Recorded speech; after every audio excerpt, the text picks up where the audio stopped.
So let's start with herpes in pregnancy. Initially, we had only primary and secondary. Now, the latest guideline would classify herpes into initial episode, of which there could be primary infection and non-primary infection. Now, what does this mean? Initial episode, primary infection, and non-primary infection. Primary infection is where this is the first infection with either HSV1 or HSV2 in an individual with no pre-existing antibodies to either type. While non-primary infection is where there is first infection with either HSV1 or HSV2 in an individual with pre-existing antibodies to the other type.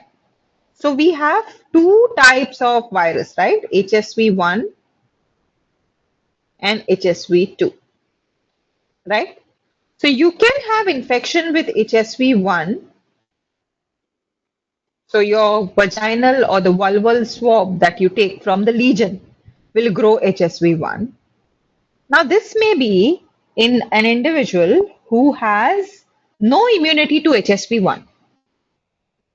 So if there is no immunity at all to HSV1, that would be the first episode of primary infection.